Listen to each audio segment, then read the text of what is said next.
Assalamualaikum warahmatullahi wabarakatuh.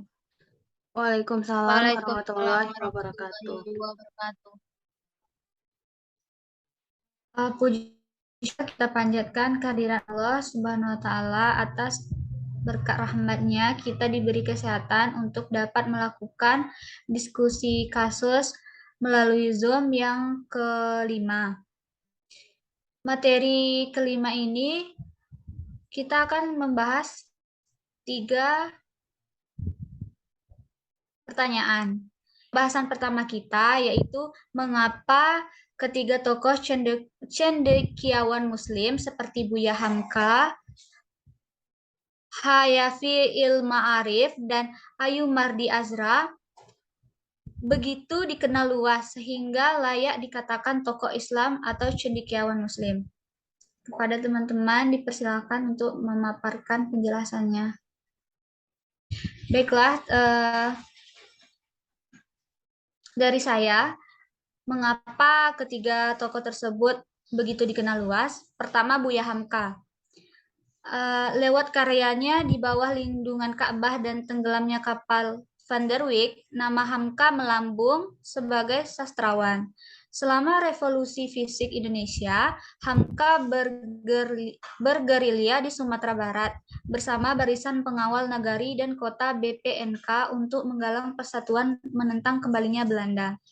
Buya Hamka dikenal sebagai ulama besar di Indonesia, pernah menjadi Ketua Ulama Indonesia, yang merupakan seorang sastrawan, sejarawan, dan politikus yang begitu dihormati Sebagai sastrawan, beliau memiliki karya-karya yang fenomenal, seperti Di Bawah Lindungan Ka'bah, Tenggelamnya Kapal Van der Wijk, dan sebagainya. Jadi beliau ini terkenal karena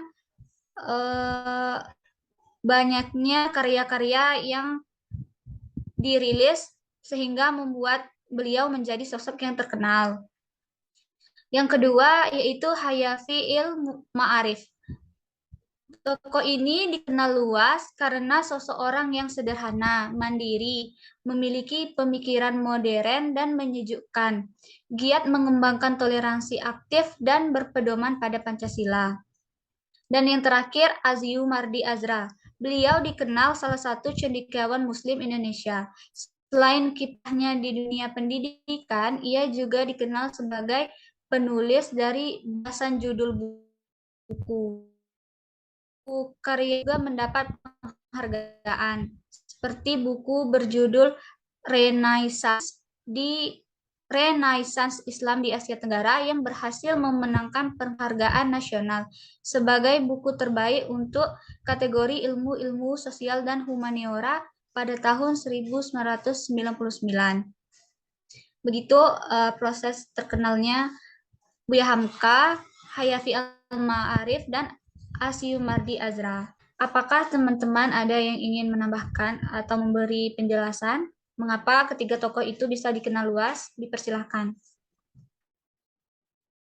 Sedikit menambahkan mengapa ketiga tokoh tersebut itu dikenal begitu luas sehingga layak dikatakan sebagai cendekiawan Muslim. Karena ketiga tokoh cendekiawan Muslim tersebut itu mempunyai peran dan pengaruh yang luar biasa tidak hanya di Nusantara tetapi juga di belahan dunia.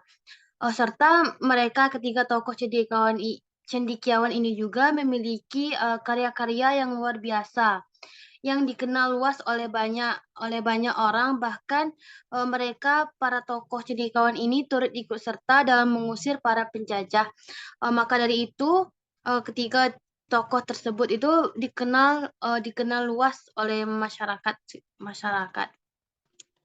Sekian tambahan dari saya.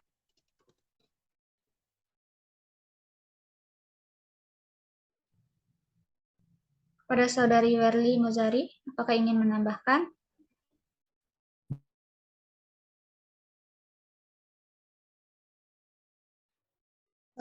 Baiklah, saya akan menambahkan sedikit. Saya setuju dengan pendapat dari teman-teman terkait bagaimana ketiga tokoh cendekiawan Islam itu bisa terkenal dan mendapat julukan menjadi cendekiawan Islam. Nah, saya akan menambahkan ketiga tokoh cendekiawan tersebut karena masing-masing ketiga tokoh itu memiliki peran yang sangat penting di dalam Islam dan juga peranan dalam sejarah Indonesia yang sangat penting. Kemudian juga saya akan menjelaskan yaitu tentang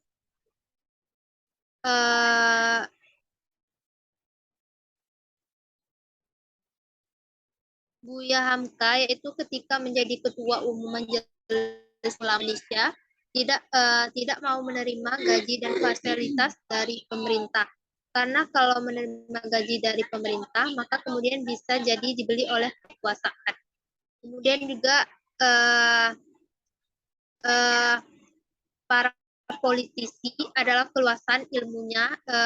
Buya Hamka itu ilmunya sangat luas. Jadi saat Buya Hamka menjadi politisi, tidak hanya asal bicara. Perkataan Buya Hamka berdasarkan pada ilmu pengetahuan, bacaan, dan tulisan. Kemudian juga prinsip Buya Hamka ini prinsipnya itu memiliki sikap akomodatif, kompromi, dan tidak ingin menang sendiri.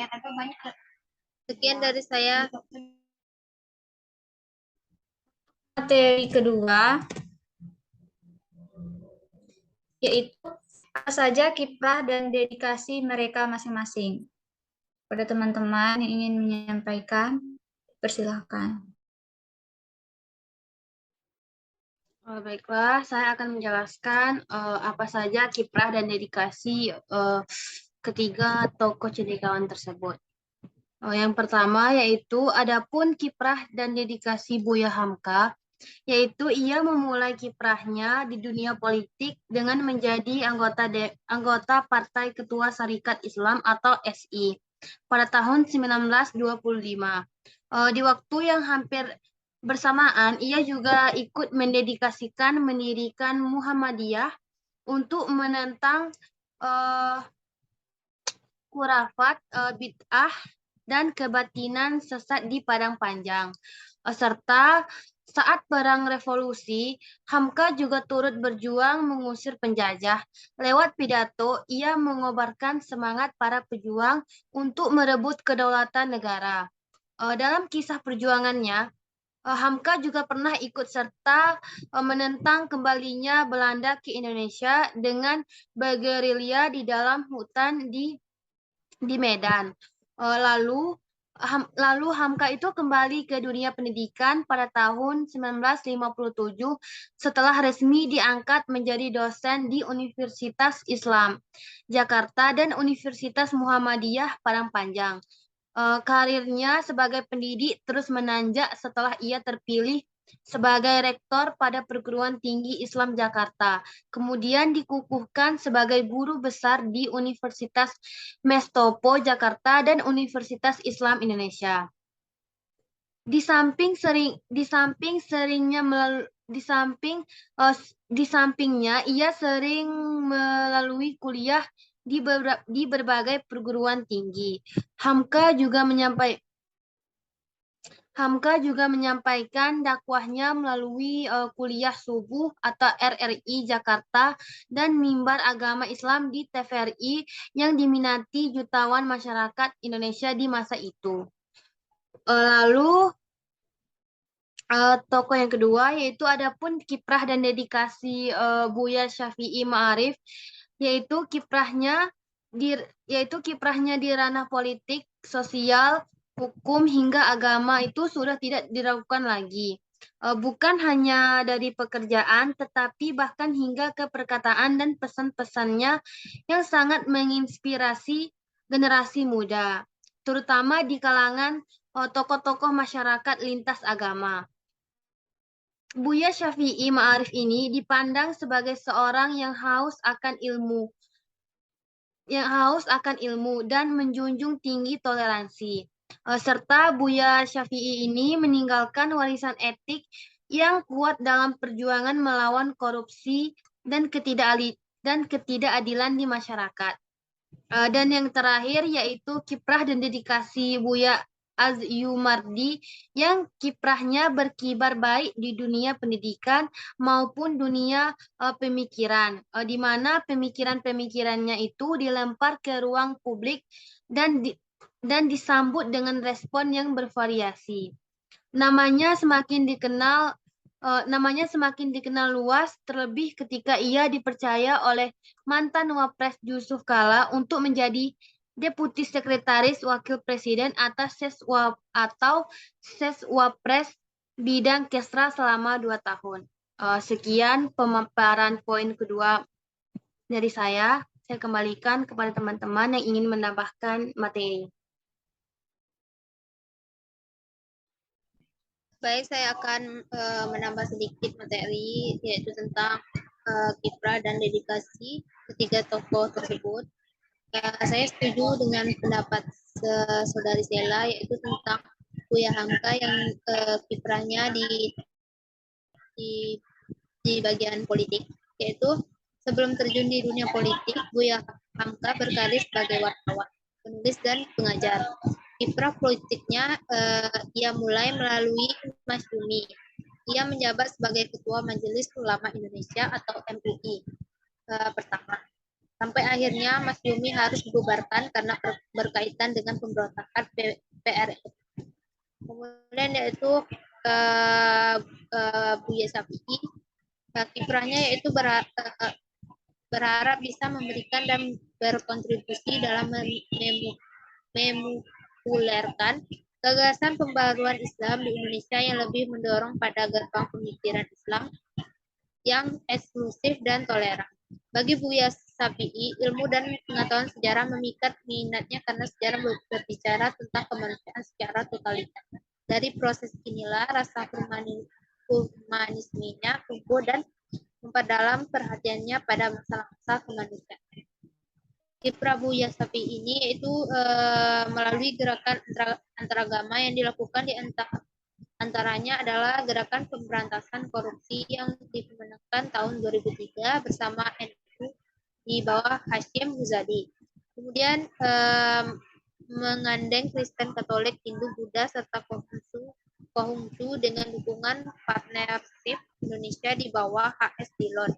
Merupakan gerakan yang sangat penting dicatat bangsa ini sebab korupsi di negeri ini bagaikan kanker. Gerakan ini telah turut mewarnai kehidupan beragama di Indonesia yang beragama ini menjadi lebih harmonis dan hidup saling berdampingan.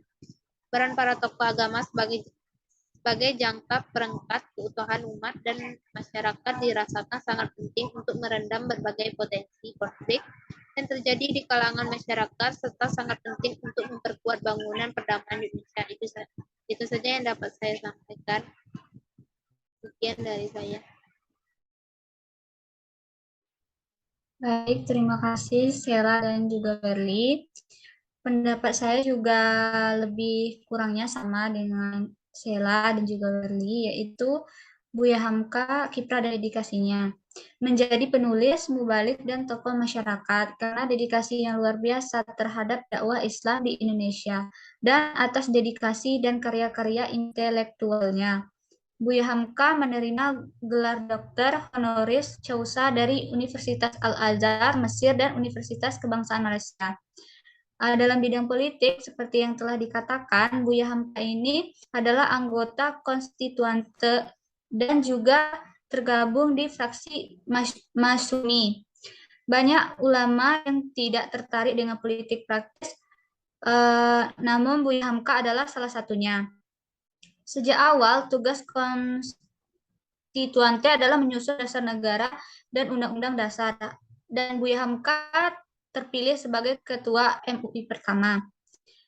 Dari Syafi'i Ma'arif, telah dikatakan tadi oleh saudari Sheila, sudah tidak diragukan lagi perkataan dan pesan-pesan beliau, haus ilmu dan menjunjung tinggi toleransi, lalu perjuangan dalam melawan korupsi dan ketidakadilan di masyarakat. Juga selain itu beliau dikenal seorang cendekiawan terkemuka sejak awal reformasi.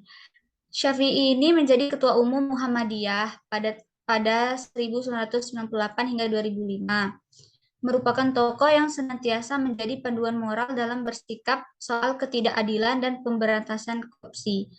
Ya, dan juga jadi panduan untuk masalah moral dan etika secara menyeluruh di masyarakat. Begitu kiprah dan dedikasi mereka masing-masing yang telah kita bahas bersama.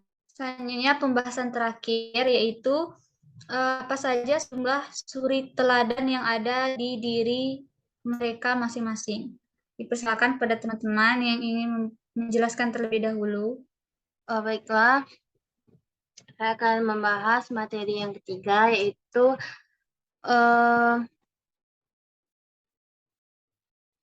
identifikasi sejumlah suri teladan yang ada dari diri Buya Hamka, Buya Syafi'i, dan Buya Asyumardi. Baiklah, saya akan memaparkan materi tentang suri teladan beberapa tokoh cendekiawan, yaitu Buya Hamka menunjukkan akhlak mulia dan suri teladan bagi para pengikutnya. Salah satunya secara terbuka memaafkan semua orang yang pernah menyakitinya. Misalnya pada 21 Juni 1970 ketika melihat Presiden Republik Indonesia Insinyur Soekarno wafat, ia bertindak sebagai imam sholat jenazahnya. Tidak ada sedikit pun rasa dendam atau sakit hati di dalam dirinya. Bahkan konon Hamka sempat menitikkan air mata begitu mendengar berita kepergian sang proklamator. Lalu suri teladan yang ada pada diri Buya Syafi'i yang patut dicontoh oleh generasi muda, yaitu dengan menjunjung tinggi toleransi dan kemanusiaan, di mana ia meyakini bahwa kedamaian di bumi itu hanya memiliki satu syarat, yaitu toleransi terhadap berbagai perbedaan yang ada. Serta Buya Syafi'i ini juga merupakan demokrat yang sejati dan sangat menghargai perempuan. Ia merupakan contoh langkah pemimpin yang hidup sederhana. Mungkin ada tambahan dari teman-teman mengenai poin ketiga. Dari Hamka, suri teladan beliau adalah sosok yang ingin terus belajar dan berkembang. Sejak mendalami agama Islam dan ambah wawasan di surau dan masjid bersama sejumlah ulama terkemuka. Pada 1927, Buya Hamka memulai karirnya sebagai guru agama di perkebunan tebing tinggi Medan. Tak hanya agama, Buya Hamka juga menguasai berbagai ilmu, yaitu filsafat, sastra, sosiologi. Adapun suri teladan Buya Syafi'i dikatakan sebagai suri teladan karena beliau seorang tokoh yang dari sisi intelektual tidak diragukan lagi. Keluasannya dalam berkomunikasi juga tidak ada jarak dengan berbagai pihak. Beliau juga penengah yang baik, terutama antara orang-orang yang berbeda pendapat. Yang terakhir, suri teladan Buya Asyumardi. Beliau sangat cinta dengan kampung halaman. Walaupun sederet penghargaan dan prestasi sudah ditorehkan, hal itu tidak membuat beliau jumawa. Juga tidak melupakan Tapian, tempat mereka pernah dibesarkan. Beliau juga rendah hati dan sangat humble, serta mempunyai pemikiran-pemikiran yang mencerahkan. Begitu tambahan dari saya. Apakah Werli Muzari juga ingin menambahkan? Silahkan. Izin menambahkan tentang suri teladan dari tiga tokoh tersebut. Yang pertama yaitu tentang tokoh Buya Hamka, yang dimana Buya Hamka ini termasuk salah satu karakter yang perlu diingat oleh siapapun. Ia tidak ragu melepaskan kedudukannya demi sesuatu yang diyakininya benar. Beliau juga pembela kebenaran yang tidak takut apapun kecuali Allah. Kemudian juga Buya Hamka ini juga patut dicontoh karena pada ketika menjadi Ketua Umum Majelis Ulama Indonesia atau MUI, ia tidak mau menerima fasilitas dari pemerintah karena dianggap kalau menerima gaji itu dari pemerintah maka kemudian bisa jadi dibeli oleh kekuasaan. Kemudian yang kedua yaitu yang perlu diteladani yaitu para politik adalah keluasan ilmunya. Ilmu Buya Hamka sangat luas, jadi saat Buya menjadi politisi tidak hanya asal bicara. Perkataan Buya Hamka berdasarkan pada ilmu pengetahuan, bacaan, dan tulisan. Kemudian yang ketiga, Buya Hamka ini melanjutkan prinsip Buya Hamka yang harus ditiru adalah sikap akomodatif, kompromi, dan tidak ingin menang sendiri. Buya Hamka ini kalau sholat di lingkungan Nahdliyatul Ulama, ada namanya Nahdliyatul Ulama, maka Buya Hamka membaca doa kunut. Kemudian pada suri teladan Syafi'i, yang pertama yaitu ia berani memberikan kritik, membangun kepada siapapun. Kemudian yang kedua rajin menulis sampai akhir ayat. Dan yang ketiga padanya. Kemudian yang keempat memiliki jiwa toleransi yang kuat. Dan lima enggan terjun ke politik praktis. Dan yang ketiga suri teladan oleh Buya Azumardi itu pendapat saya hampir sama dengan saudari Yola Mentari, yaitu pada Buya ini yaitu dia memiliki kecintaan dengan kampung halamannya yaitu dan juga sangat rendah hati. Sekian dari saya. Terima kasih kepada teman-teman semua. Saya rasa semua materi telah dibahas satu persatu. Apakah teman-teman masih ingin memaparkan atau masih ada yang menjanggal atau cukup? Saya rasa udah cukup untuk materi kita hari ini. Semuanya udah dibahas dan semuanya juga cukup dimengerti. Baiklah.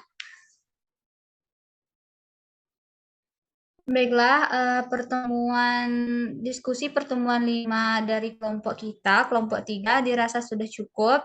Lebih kurangnya saya sebagai moderator memohon maaf.